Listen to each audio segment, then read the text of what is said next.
আসুন আজকে একটা এমন গল্প দেখাবো আপনাদের, যে গল্পটা খুব কমন। হ্যাঁ, আজকের এপিসোড আমরা অ্যালকোহল নিয়ে রেখেছি, মদ। এ ব্যাপারে আমি একটাই কথা আপনাদের বলবো, যে কোনো নেশার দুটো দিক আছে, একটা হচ্ছে অর্গ্যানিক আর একটা হচ্ছে সাইকোলজিক্যাল। মানে নেশা করার পর শারীরিকভাবে যে ক্ষতিগ্রস্ত পেশেন্ট হয় সেটা আমরা অর্গ্যানিক দিকটা বলি, আর সাইকোলজিক্যালি কিন্তু একটা ডিজাস্টার হয়, এবং সেটা শুধু যে পেশেন্টের হয় তা কিন্তু নয়, পেশেন্টের বাড়ির লোকেদের হয়, পেশেন্টের আশপাশের লোকেদের হয়। পেশেন্ট সেটা বুঝেও বুঝতে পারে না।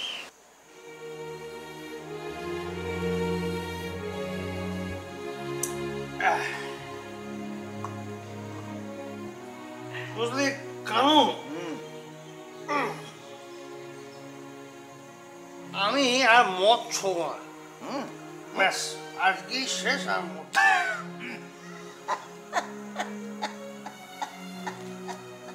তুই হাসলি কেন রে?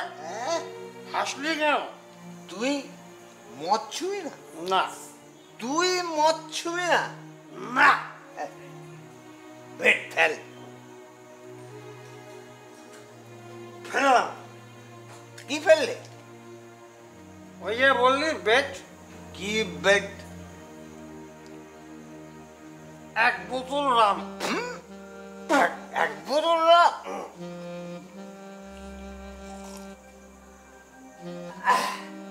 আমিও তাহলে বেট ফেললাম, আমি আর কখনো মদ খাবো না।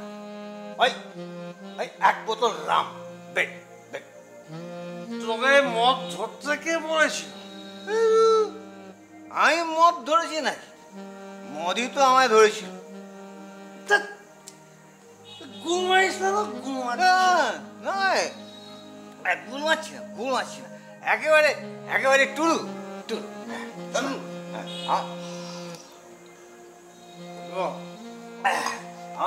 আমার গুরু, আমার গুরু পন্থুদাকে জানিস তো? পান্তুদা? হ্যাঁ জানি তো, পান্তুদা। তোর গুরু জানি। পান্তুদা সা রোজ মাল খেত আর বলতো আমি সুসাইড করবো। সুসাইড? সুসাইড তো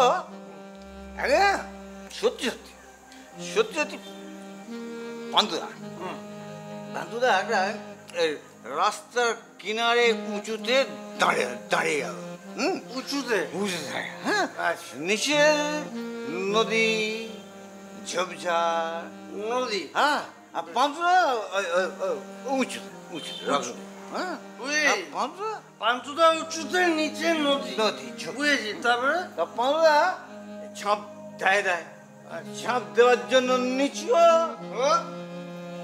সালা ঝাঁপ দিল না। কেন রে? বারবার নিচে হচ্ছে, হচ্ছে বারবার উঠে আসছে, কিছুতেই খচ্চরটা ঝাঁপ দিল না। এই কাউ, গুরুকে তুই খচ্চর বললি? ভালোবেসে বলেছি রে। ও ভালোবেসে, ভালোবেসে বল, ঠিক করিস। তারপর তো ধর ঝাঁপ দে বলে যাচ্ছে, আর ঝাঁপ দিচ্ছে না। দিচ্ছি, দেখছে, ঝুঁকছে, নড়ছে, নিচে হচ্ছে, তো শালা ঝাঁপ দেয় না। হ্যাঁ, আমার খুব রাগ হয়ে গেল। কতদিন ধরে ইচ্ছে একটা সুসাইড দেখবো।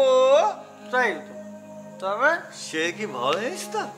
সে ভাব গুরু যখন মরবে ঠিক করেছে, তখন আমি যাই গুরুর একটু সেবাই করি, পেছন থেকে ধাক্কা দিয়ে দিই। সেগিরে ধাক্কা, তারপর তারপর আমি আস্তে আস্তে আড়াল থেকে বেরিয়ে গুরুর পেছনে গিয়ে জোড়া পায়ে লাথি না জোড়া হাতে যেই ধাক্কা মারব ঠিক করে অমনি শালা গুরু সরে সরে গিয়ে নিচু হয়ে কি একটা খুঁজতে আরম্ভ করলো। আমি শালা শটাং গিয়ে নদীর কিনারে জলের মধ্যে পড়ে আর পড়লাম তো পড়লাম আরে মালের বোতলের পাশে।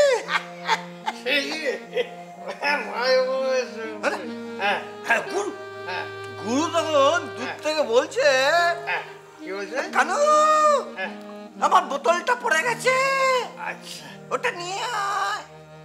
আমার বউ রাগ করে ওটা জলে ফেলে দিয়েছে, ঠিক। বুঝলে?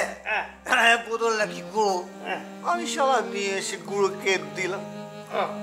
পান্তুদা ওকে না এক পেক পেশাদ দিল। পেশাদ তোকে? আচ্ছা, সেই থেকেই আমার মাল খাওয়া শুরু। বেশ করেছি। কেন শোনো না, বলছি কি এই বোতলটা তো শেষ হয়ে গেল, আরেকটা বোতল বার করি, কি বল? তাই কর, আজই তো শেষ, আর তো খাও না। ঠিক বলছি। রাখলাম বোতলটা, তোলা আছে বুঝলি, বার করছি। বাহ বাহ বাহ।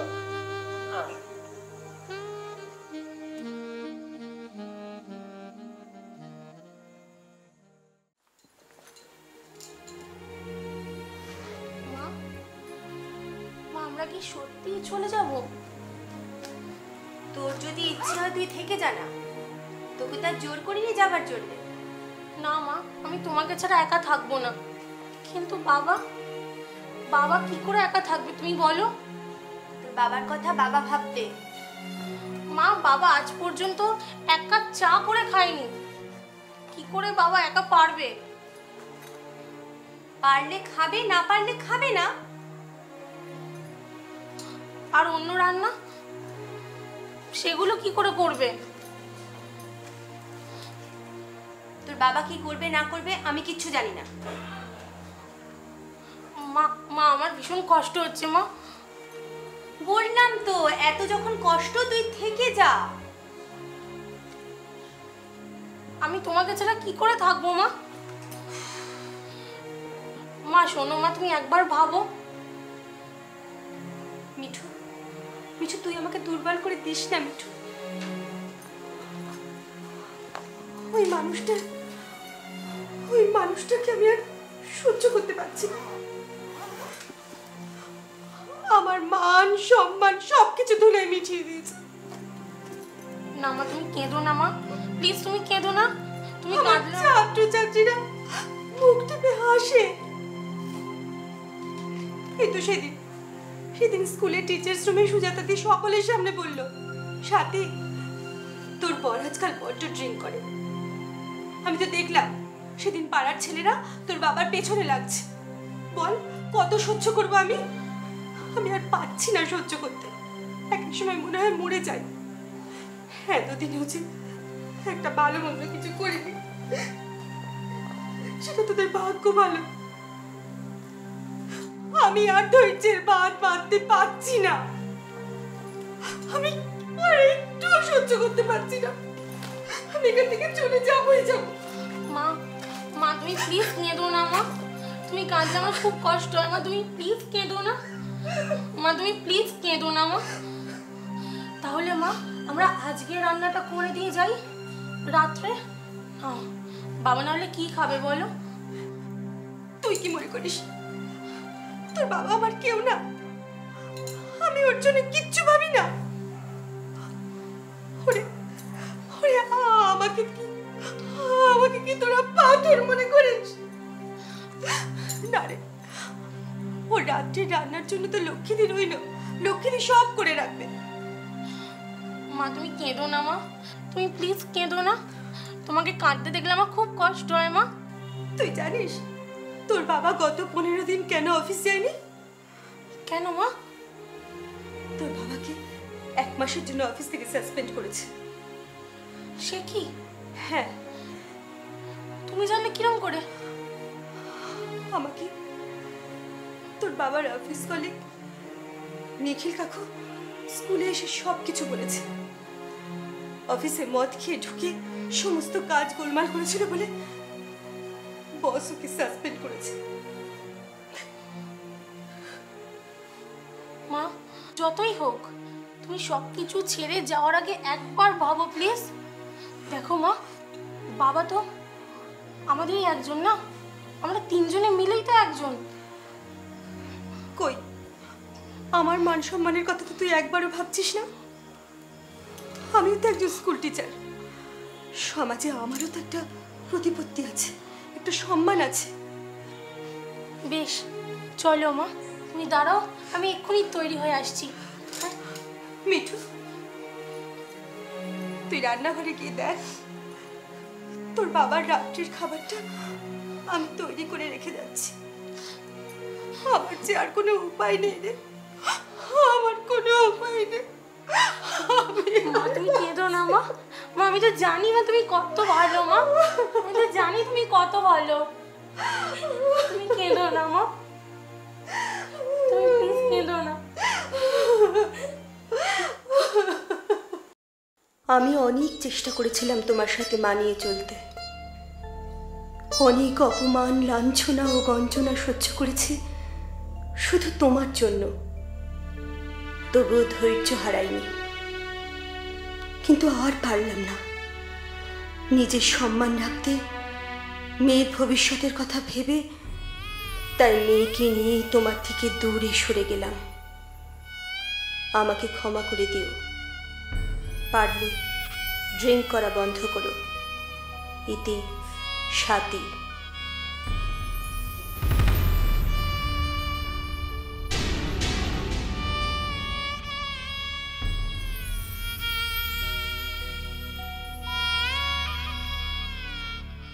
তুমি ভালোই করেছো স্বাতী।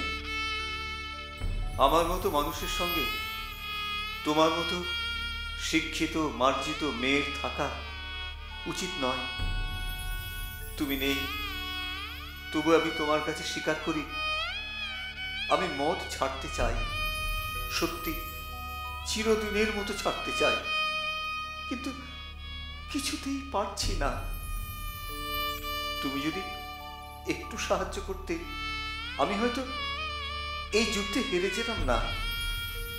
তুমি কিন্তু আমার পাশে দাঁড়ালে না, নিজের সাথে মেয়েকেও সরিয়ে নিলে আমার কাছ থেকে। আমি এখন কোথায় যাব সাথী? কার কাছে যাব? কার কাছে? কার কাছে?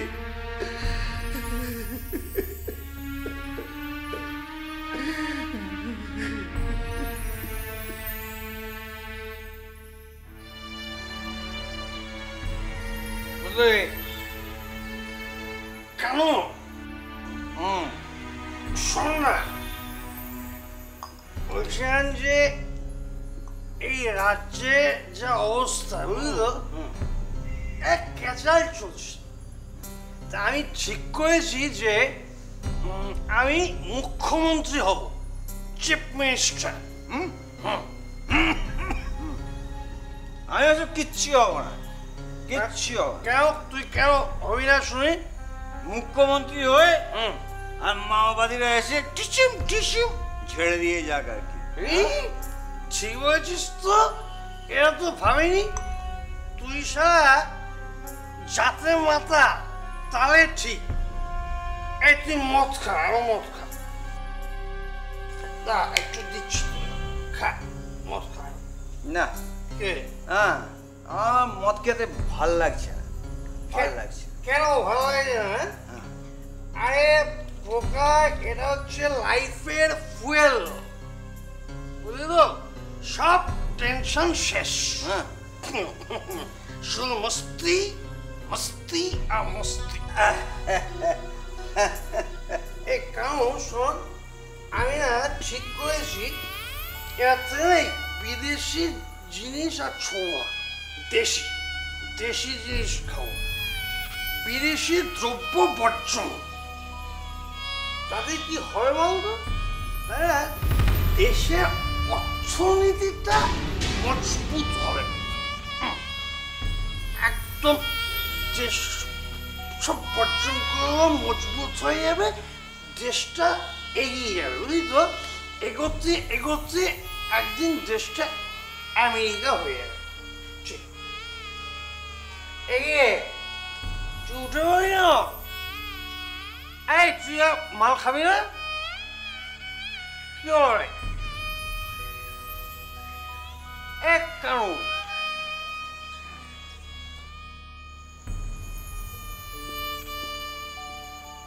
মিঠু, মিঠু, তোরা একবারটি ফিরে আয় মা।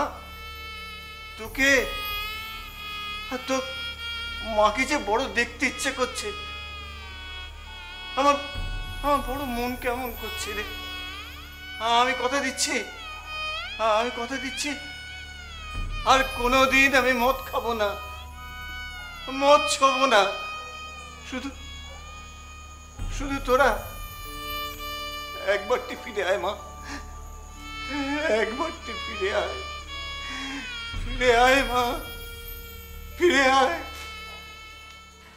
আমার চেম্বার থেকে বেরিয়ে এমন কয়েকজনকে জানি যে তার বউকে বা মাকে শাসাচ্ছে, তুমি 1000 ডাক্তার দেখাও, আমি কিন্তু ছাড়বো না। হ্যাঁ, এই ঘটনাটাও কিন্তু ঘটে। যে নেশা করে তাকে জোর করে যদি ডাক্তারের কাছে নিয়ে যাওয়া হয় তাতে কোনো লাভ হয় না, মাঝখান থেকে প্রচুর পয়সা নষ্ট হয়, সময় নষ্ট হয়। ডাক্তারের কাছে তখনই কাউকে নিয়ে যাওয়া উচিত যখন সে নিজে থেকে ছাড়তে চায়। এইবার প্রশ্ন হলো, আমি যে নেশাটা করে আনন্দ পাই, যে নেশাটা করে ফুর্তি পাই, আমি সে নেশাটা ছাড়বো কেন? ছাড়ার জন্যে যে যে কারণগুলো দরকার, এই কারণগুলোর ইনিশিয়াল কাউন্সেলিং কিন্তু বাড়ির লোকদেরই করতে হয়। হ্যাঁ, আপনি কেউ নেশা করছে তাকে সোজা ডাক্তারের কাছে নিয়ে গেলেন, ডাক্তারবাবু এর নেশাটা ছাড়িয়ে দিন, আমার মনে হয় না আমি পারবো সেটা। অনেকে হয়তো পারে, কিন্তু আমি পারি না। কারণ আমি মনে করি, আমি যদি মনে করি আমি নেশা করব, আপনি আমার পেছনে কোটি টাকা খরচা করলেও আপনি আমার নেশা ছাড়াতে পারবেন না। কিন্তু আমি যদি মনে করি আমি নেশা ছাড়বো, আমি ডাক্তারের কাছে গিয়ে তার ওষুধ, তার কথাবার্তা শুনে যদি চলি, আমার নেশা ছাড়তে 3 মাস সময় লাগে। বিশ্বাস করুন, আমি এমন লোকেদের চিনি বা জানি বা ট্রিটমেন্ট করেছি যারা 20 বছরের ওপর মদ খেতেন এবং দিনে সারাদিন ধরে মদ খেতেন, অফিস, কোর্ট কাচারি, সংসার সব গেছে, সেই লোকও কিন্তু মদ ছেড়েছে। অতএব অসম্ভব বলে ব্যাপারটা কিছু নেই। ইনিশিয়াল কাউন্সেলিংটা বাড়ির লোকরা করলে পেশেন্টটাকে হ্যান্ডেল করতে আমাদের ডাক্তারদের অনেক সুবিধা হবে।